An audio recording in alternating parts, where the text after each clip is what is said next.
Imagine you are having a serious match against a stronger opponent and they start with pawn to e4. You go straight into the rat defense where they play d4, knight f3, and then you go e5. And after they take, you take back. But they then follow it up with bishop c4. This is one move that I didn't cover in my yesterday's tutorial video or the video that I published 2 days ago on the rat defense. You see, this can be very tricky and I want you guys to listen. There are a couple of things you don't want to do, otherwise you are going to lose your games very quickly. If anything, this is one line that you need to study the most when it comes to the rat defense. This can also be called the Philido defense. Hanam variation, by the way, is just a matter of transpositions. Anyway, first, here are the possible moves that your opponents may play if you don't play this correctly. Queen d5, they are going to checkmate you on f7. Always be on the lookout for this move. Also, knight g5, they are going to attack your f7 pawn twice if you just play carelessly. And also bishop takes. Sometimes they play c3 and queen b3, especially in the middle game. So if you just carelessly play the move knight g f6, just know you are losing due to knight g5. And there's nothing you can do about this. Nothing. You can't call your uncle, your aunt, or your grandpa to rescue you. You can't stop white from taking the f7 pawn. It's just too weak. So this is one error you don't want to commit. Another move you don't want to play is bishop e7. Oh no, there is one grandmaster who played this move against Alireza, if I'm not mistaken. Yes, you can see for yourselves in the Masters database. I think here is the game. Look at this. It happened in 2019. Alireza's opponent lost technically in 10 moves. Let's see how that game went. Alireza just played queen d5 in this position and the game ended very quickly. Before I play a game on Chess, let's just see how the Alireza's game went from the start. Right, so Alireza was having white pieces and Skripchenko was black. Pardon my pronunciation, I don't know how to pronounce a lot of things. Anyway, the game started as a queen's pawn game. Then knight d7 was played. After e4, black played e5, transposing the game back to the Philido defense Hanam variation, kind of the rat defense. Once again, bishop c4 was played by Alireza and then black played bishop e7. And this is what I wanted you guys to know. Please never play bishop e7, not just in the Philido defense, but even in the Scotch gambit. When your opponent's bishop is on c4 and their knight is on f3, many things can happen. So instead of bishop e7, what black was supposed to do in this particular position was to take on d4, and that's my Paris defense move. In the Paris, I always advise to take on d4 before playing bishop e7. Sometimes what you can do is to play c6 in this particular position, so that if knight g5 comes, you play knight h6. But wait, after Alireza played bishop c4, black played bishop e7, a long-term positional mistake due to d takes e5, which happened in the game. Black took, and then the winning move of the game, queen d5. This was an over-the-board game, not an online game, and a 2400 lost in 6 moves. Technically speaking, they tried bishop b4 check, but this was too late. Queen e7, so they ended up losing a bishop instead. And you can't win a game against Alireza while you are a piece down. Anyway, back to our important position of discussion. Instead of playing knight f6 or bishop e7, the move you want to play is pawn to c6 to stop queen d5 in advance, or just play bishop c5 or bishop b4 first. E.g., Stockfish likes bishop b4 check to provoke a weakness like this. In reality, you just created an escape room for the king. Not to mention that you have a possibility to go queen e7 in the near future, so you play bishop c5 now. If queen d5 happens, you can simply go queen e7 and everything is solved. See, moves like knight g5 won't work due to knight h6 for starters. If knight f3, yes, there is this, but you can simply go knight g4 and bring back your knight. Not to mention, in this particular position, instead of doing anything to your knight, you just go knight b6. It attacks both the bishop and the queen. White has to go back, then you take the bishop. Or first go knight g4, as I said, because this comes with an attack, so in most cases they castle shot, and this is when you can take. Besides, there's even a little trap here where you take on f2 with your knight. It looks like you're going to lose 2 pieces for a rook, but the secret is in the move queen c5 check due to that poorly placed bishop. If bishop e3, you want to take the light squared bishop with your queen so that if queen takes, you are just up a piece. Oh, up an exchange.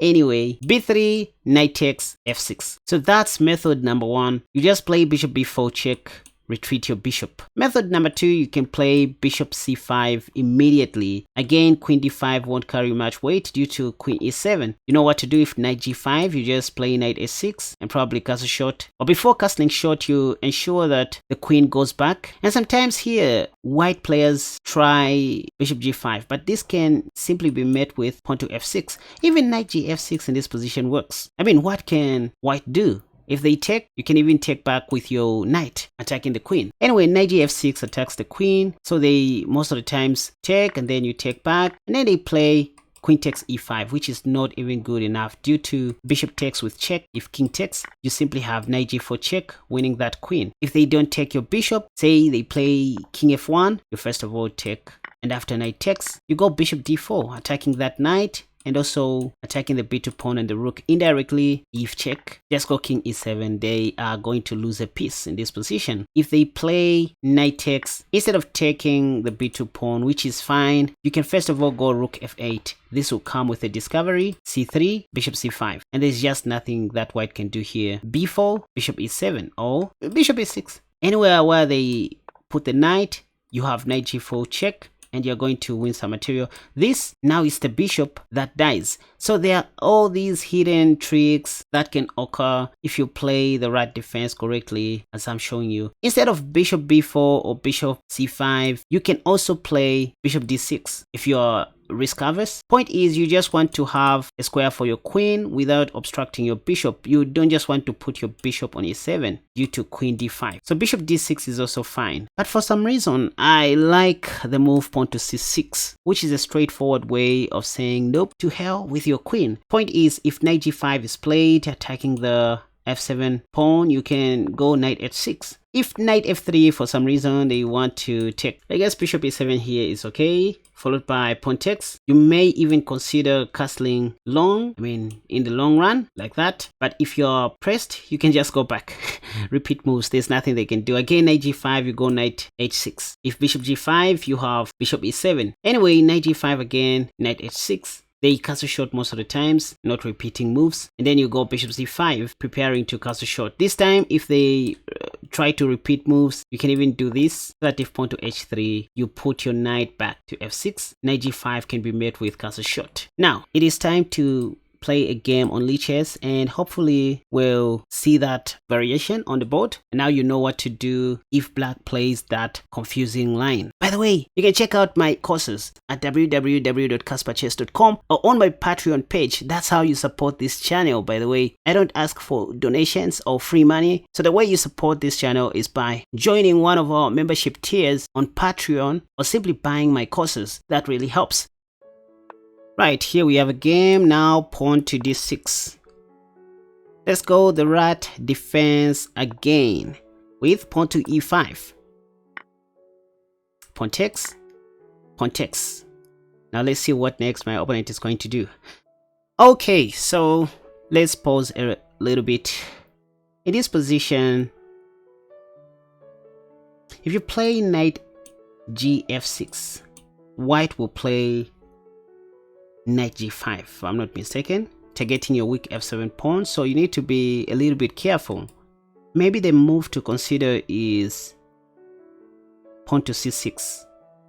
Again, there's always this tricky line where white plays queen d5. For example, if you just play a careless move like bishop e7, white can play queen d5 and you're going to lose. So I guess the move to consider in this position is pawn to c6. Sometimes bishop b4 and bishop c5, if I'm not mistaken. I honestly don't know exactly what to do here. Sometimes you can just go bishop c5 so that you create room for queen e7. So these are things to pay attention to. But to stop this idea of queen d5, just go c6. I hope I have cleared the heir. Always be on the lookout for queen d5. You're going to lose terribly. There's a grandmaster who lost a game to Alireza in this same fashion. They forgot to play pawn to c6. I think they played bishop e7. In this position, they played bishop e7 and Alireza played queen d5. And they went on to lose the game in less than 10 moves. So now this is when you can play bishop e7. Since there is no queen d5. So c3, it makes sense for me to go knight gf6. See? There are all sorts of moves, again, like queen b3. How was I going to defend against that if I just played bishop e7? So don't rush with bishop e7, please. If anything, avoid playing bishop e7. Rook d1 is not a good move. I have knight takes.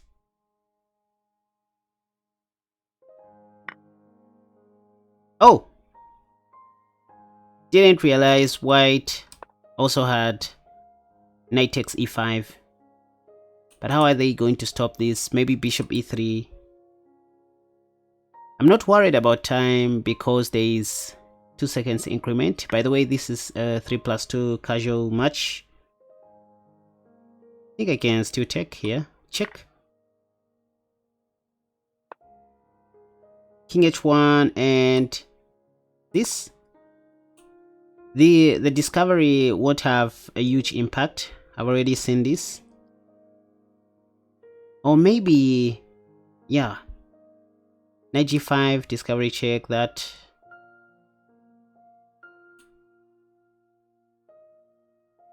Let's see how this game will go. I guess I can just take back, but there's knight d2. Anyway.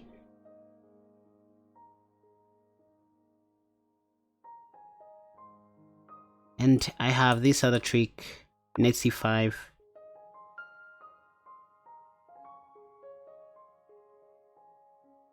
Let me just put my queen back on h4.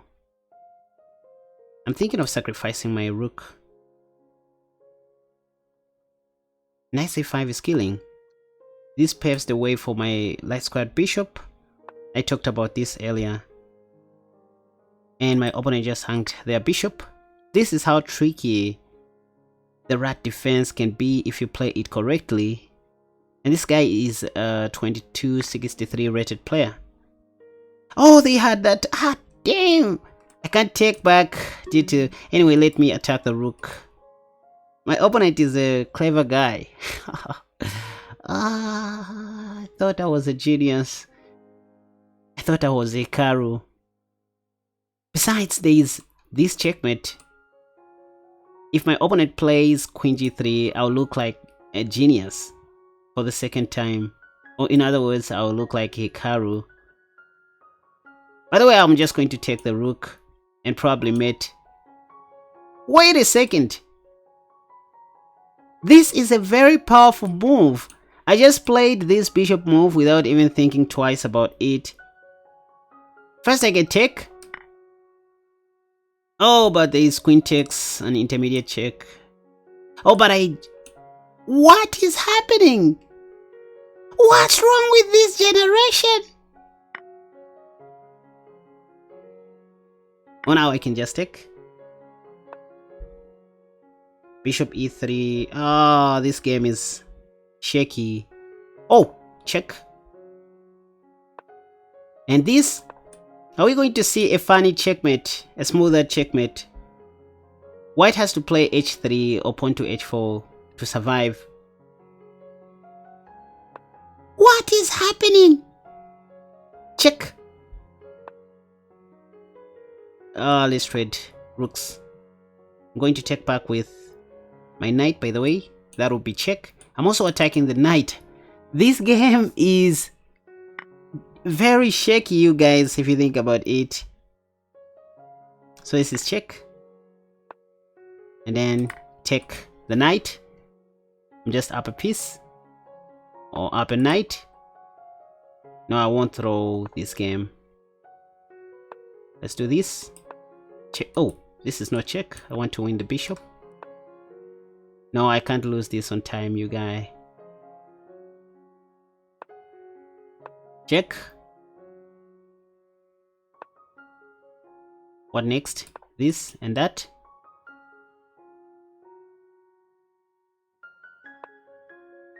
Up. If I want, I can even sacrifice my rook. My opponent just resigned, knowing there was nothing else they could do. Besides, I have this, and I will just win all the pawns. 3 pieces against 1. That's too much. I hope you guys had fun. By the way, you can check out my courses at www.KaspaChess.com or on my Patreon page. That's how you support this channel, by the way. I don't ask for donations or free money. So the way you support this channel is by joining one of our membership tiers on Patreon or simply buying my courses. That really helps.